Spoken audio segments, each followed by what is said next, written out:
ईश्वर एक है लेकिन उसके रूप अनेक हैं।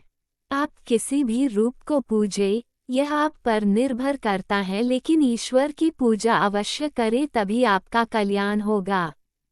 माँ अपने बच्चों का ख्याल रखती है और मौसी माँ जैसी होती हैं ठीक उसी प्रकार ईश्वर किसी भी रूप में क्यों न हो, वे सदैव अपने भक्तों की रक्षा करते हैं, उनका कल्याण ही करते हैं, चूंकि वे ही हमारे पालनहार हैं। हम तो ईश्वर के बंदे हैं, वह जैसा चाहे वैसा हमें नचाते हैं और हम नाचते हैं। हम तो केवल एक निमित्त मात्र हैं। ईश्वर न तो हमसे गलत कार्य कराता है और न गलत कार्य करने को कहता है। हम अज्ञानतावश, मूर्खता के कारण, बुरी व छोटी सोच के कारण गलत कार्य करते हैं। ईश्वर तो हमें सदैव नेक कर्म करने को कहता है, वही सच्चाई के मार्ग पर चलने को कहता है। संयम, करुणा, ममता, वात्सल्य, प्रेम, दया, सहनशीलता का पाठ हमें ईश्वर ही तो पढ़ाता है। चूंकि वे तो बड़े ही दयालु हैं, वे किसी का भी दुख नहीं देख सकते, फिर भला हमसे गलत कार्य क्यों कराएंगे।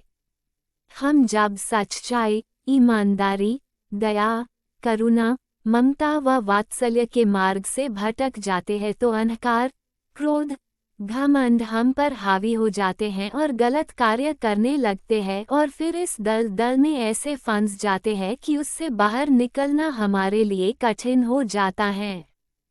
तब हम मूर्खता के कारण इसके लिए ईश्वर को दोषी ठहराते हैं। जीवन में कभी भी गलत व अनैतिक कृत्य न करें और निस्वार्थ भाव से ईश्वर की भक्ति करें। ईश्वर की भक्ति करने से मन हल्का होता है और प्रेम, करुणा, ममता, वात्सल्य का भाव जागृत होता है। जो व्यक्ति ईश्वर की भक्ति की उपेक्षा करता है उसका सदैव विनाश ही होता है और उसके कार्यों में सदैव बाधाएं ही आती हैं। ईश्वर तो अपने भक्तों के भाव के भूखे हैं, वे अपने भक्तों से कुछ भी नहीं मांगते हैं।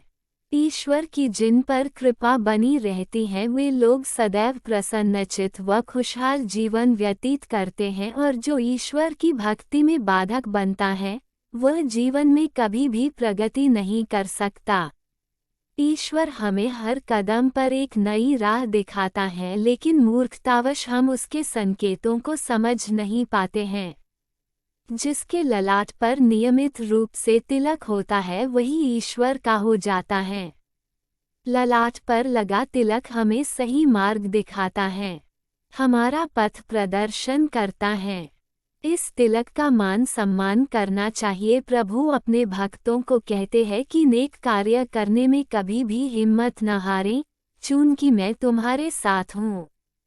प्यार एक दरिया है जिसमें व्यक्ति को तैरना आना चाहिए, अतः ईश्वर से प्यार कीजिए व उसकी दरिया में डुबकी लगाकर अपने जीवन को संवार लीजिए। अभी आपने देखा सुनील कुमार माथुर का वीडियो ईश्वर के अनेक रूप।